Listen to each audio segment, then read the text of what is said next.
Brodes Media. One team had a bench. One squad went on a run when their superstar left the floor, and that's the Denver Nuggets. The other squad had Georges Niang take a three for the game, hit off the backboard, got the rebound, had a wide open Tyrese Maxey, and still tried to go up with it. What are we doing? IQ of the moment. No, the situation. And this team just completely fell apart. At one point, they had a 19-point lead. It evaporated. And yes, it was a second half of a back-to-back, and I'm not mad with their effort. I don't think their overall effort. Look, the last two games, they got annihilated right from the jump, and they looked extremely flat. Tonight, they weren't necessarily flat. This was a back-and-forth game, some wild fourth-quarter moments, right? Bones and Boogie out of nowhere were the two that really made it rain for the Nuggets. Deep from three. Basically taking shots from the logo, nothing but net. So that's where they were able to contribute their points. But it was so bizarre. Joel Embiid goes up. Green should get kicked out of the league for that foul. Almost taking down my MVP. Should be kicked out of the NBA. Go play overseas. Are you kidding me? But the Sixers kept fighting back. But ultimately, when it came down to needing some shots, there was a Matisse Thybulle missed three in the fourth.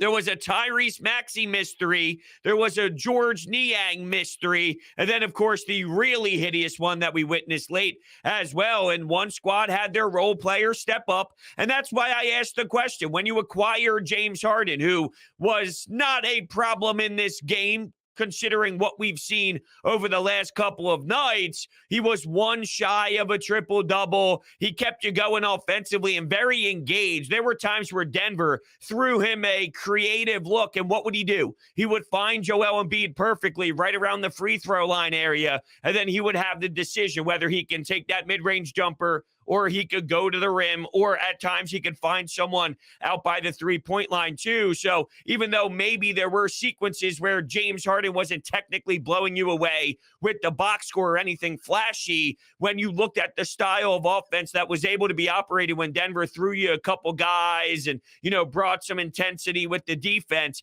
there's Joel Embiid in a soft pocket area where he would be able to deliver a bounce pass perfectly. It just came down to role players executing on one team and not for the other. And as I was alluding to, when you acquire James Harden, we all asked the question, or at least I know I did, can your superstars make up for the flaws of your roster? And I think on some nights, yes. And then tonight, no, they were not capable of doing so. Somehow, some way, you had those 9 points out of Matisse Thybulle. And yeah, he was awesome with the steals and whatnot. There were two in particular that stand out way more to me.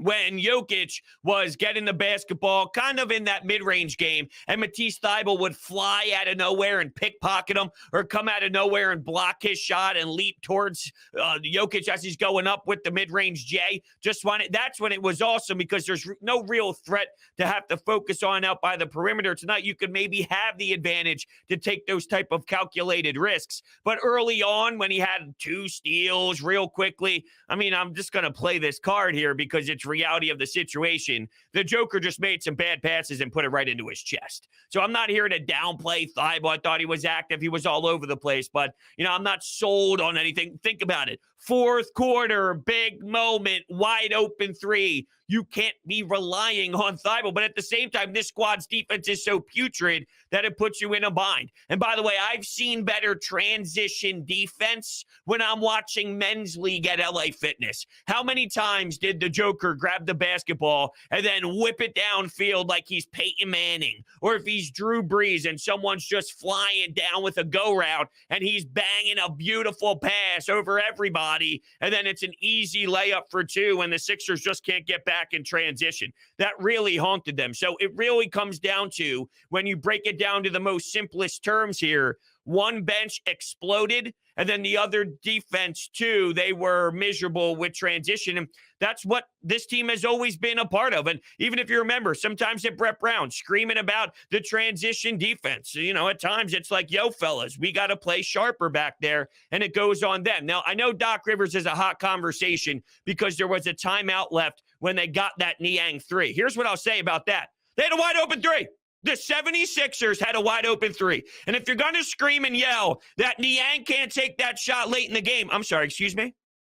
Were you the same person that, 4 games ago screamed that George Niang has to play over Tobias Harris and now be a starter? Because that's seriously what we were getting. Phone calls, text messages, tweets at me, comments in the live stream, nonstop. You got to play Niang. You got to play Niang. So let me get this straight. You go from you got to start him and have him play significant minutes and be a serious weapon for you. And now all of a sudden you're screaming that he can't take that shot. I have no issue with letting it play out because at the end of the day, your team got a wide open look for 3. And then even when they missed that bonker shot, he had plenty of time. It just came down to a lack of execution, a lack of knowing. And that's on Niang. Niang's got to realize once he gets that ball after the original shot, you got to find Maxey. You got to do it.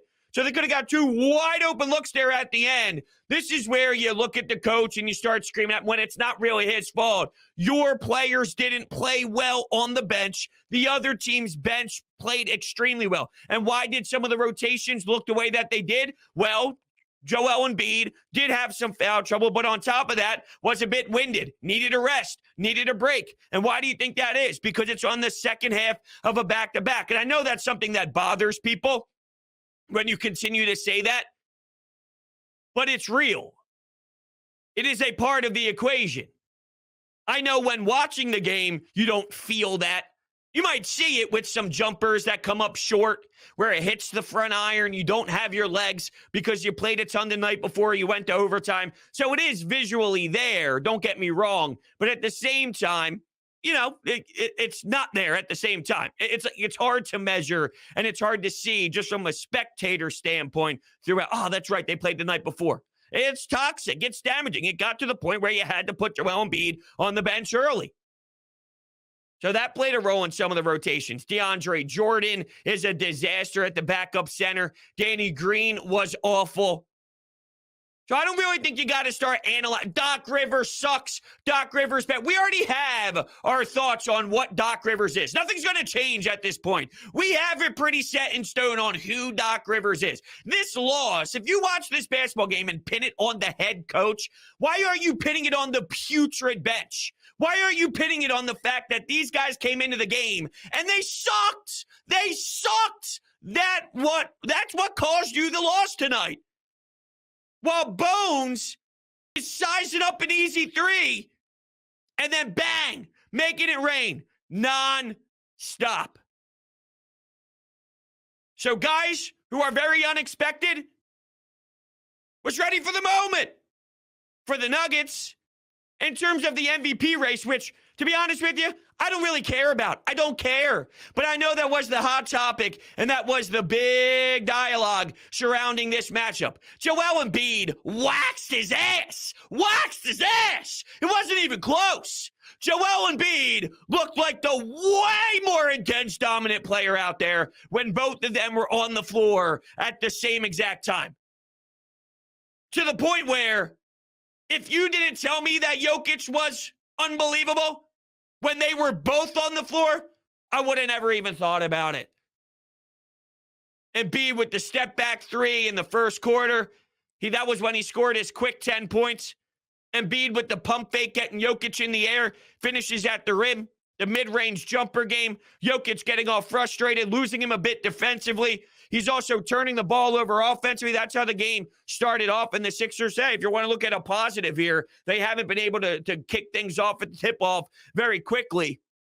That wasn't necessarily the case here. Tobias got rolling with some confident shots. Then it died down, and that seems to be a trend, which I think we have to fix. Now, it was an obvious focus when they played Orlando to find ways to get Tobias Harris going and get him a part of this, and you saw that where they deferred to Tobias.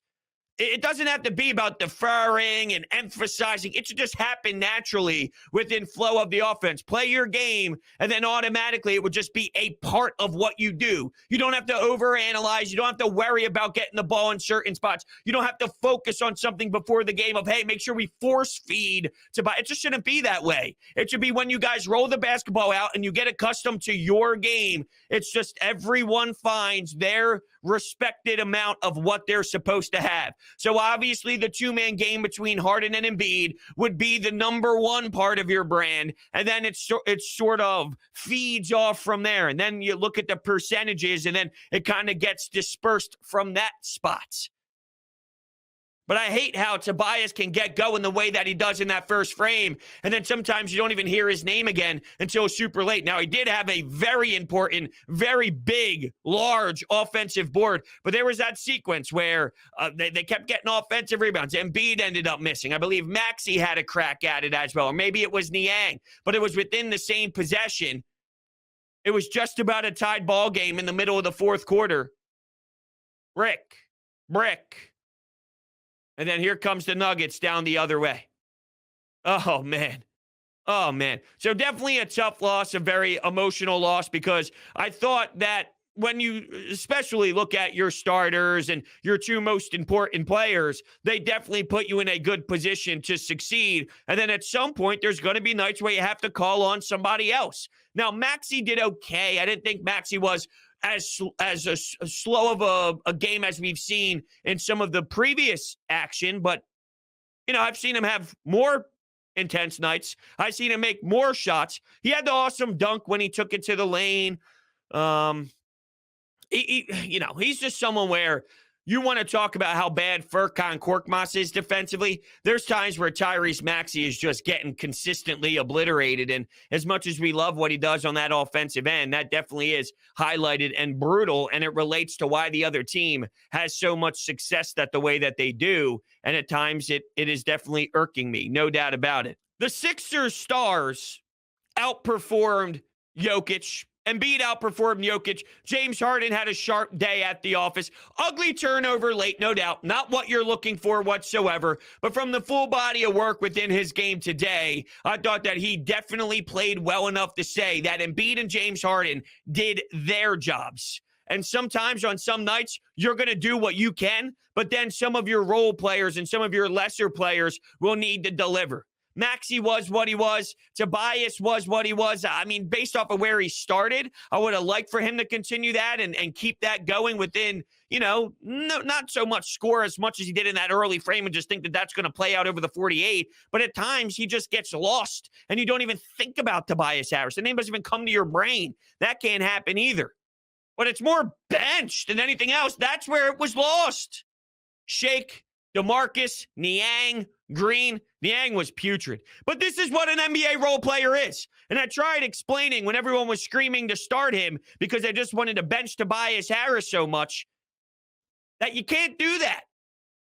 Niang is a player where if you put him in a position where he's gaining more minutes, he doesn't keep that up. He's a role guy. Has his big nights, has his small nights, has his average nights. There's a reason why Niang's not a starter. He's your prototypical NBA role player, and that's fine. You need that. That's an important piece. But you're going to have to expect nights like tonight, and there's nothing you can do about it.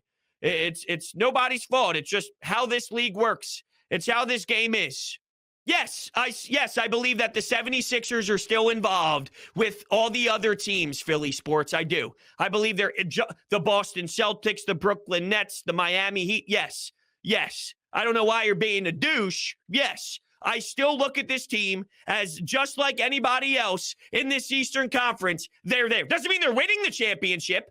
Doesn't mean they're, I say when you bring in James Harden, the offense now becomes professional with a professional point guard where you can actually run NBA sets because you have a Hall of Fame point guard where you didn't even have a point guard before, and now that changes your team. You still have flaws, you still have issues, but this team should still be in the mindset, and fans should still believe that this team can compete with other good teams in the NBA. Yes, I do still believe that. And you'd be a fool to just jump ship. Congratulations on thinking that they can't, because you have such a great percentage of being right, considering how hard it is to win and knowing that this team still does have flaws. But you're not even in the conversation without these two pieces to begin with. You now have them, which gives you that fighter's chance that you never had before. If you don't see that, I don't know what to tell you, and don't stop watching. It's just that simple.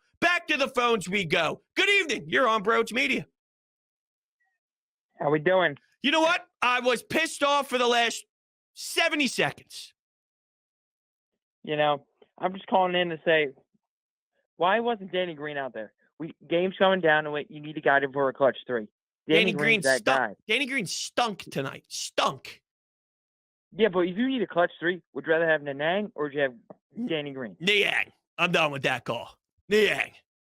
I mean, what do we do? I mean, the fact that, if it's Danny Green, I'm not complaining. He's a 3-point shooter. But to call and say that Niang took the 3, considering he's been your hottest shooter as of late, not tonight specifically, but neither is Danny Green. Holy hell, please save us. Please save us.